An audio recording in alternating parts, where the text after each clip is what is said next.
नमस्कार। मैं advocate Nripendra Singh Sinwar स्वागत करता हूं आपका अपने YouTube चैनल लॉ डोर में। आज मैं आपके लिए एक और महत्वपूर्ण जानकारी लेकर आया हूं। मेरे इस वीडियो को आप शेयर, लाइक, सब्सक्राइब करना ना भूलें तथा साथ ही मेरे चैनल को भी सब्सक्राइब करें, जिससे कि आप मेरे लेटेस्ट अपकमिंग वीडियोस के बारे में भी जानकारी प्राप्त कर पाएंगे। तो आगे बढ़ते हैं।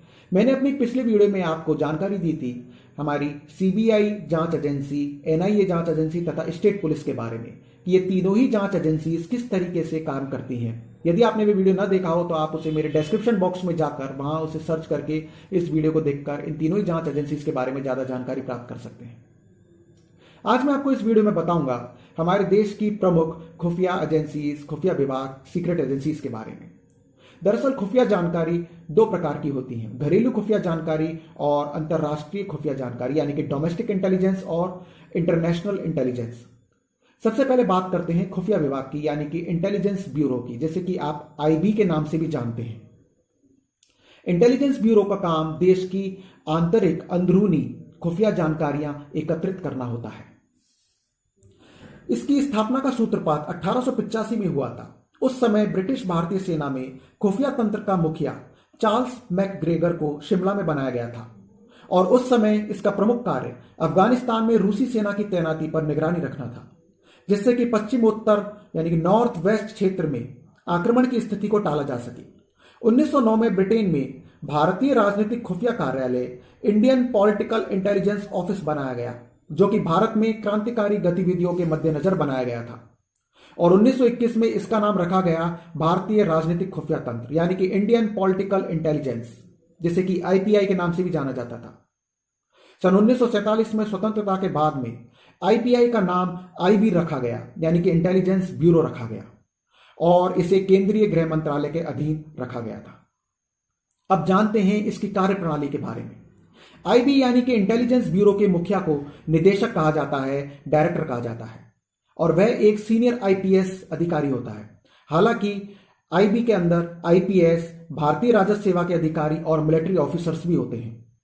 इसके जिला स्तर पर भी सीनियर ऑफिसर्स होते हैं। मुख्य तौर पर गुप्त रखी जाने वाली इस संस्था का प्रमुख कार्य आंतरिक यानी कि देश के अंदर होने वाली संदिग्ध गतिविधियों या संभावित किसी भी प्रकार के आतंकवादी या देश विरोधी गतिविधियों की सूचना एकत्रित करना होता है और इसे विभिन्न सुरक्षा संस्थाओं के साथ साझा करना होता है, सम्मिलित करना होता है।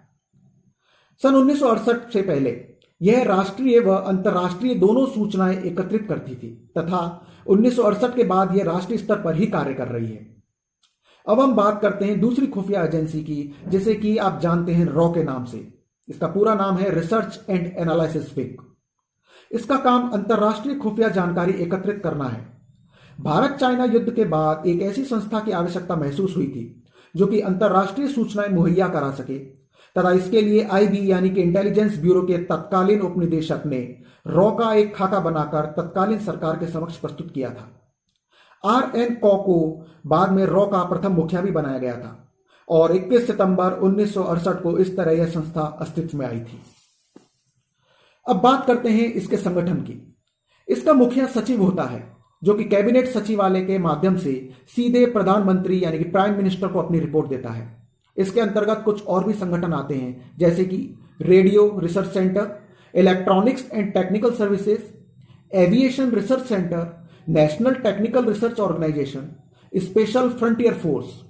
ये सभी ऑर्गेनाइजेशन यानी कि संगठन रॉ के अंतर्गत कार्य करती हैं। अब बात करते हैं इसकी कार्यप्रणाली के बारे में। ऐसे देश जिनका भारतीय सुरक्षा पर सीधा प्रभाव होता है, उनकी राजनीतिक, रक्षा, आर्थिक और वैज्ञानिक गतिविधियों की निगरानी और उनकी विदेश नीति का निर्धारण करना रॉ का प्रमुख काम होता है। इसके अलावा अंतर्राष्ट्रीय जनमत की निगरानी रखना, यानी कि दूसरे देशों में भारत के बारे में क्या राय है, रॉ इसका भी ध्यान रखती है, तथा भारत के राष्ट्रीय हितों को ध्यान में रखते हुए अभियानों को अंजाम देना भी रॉ का काम होता है।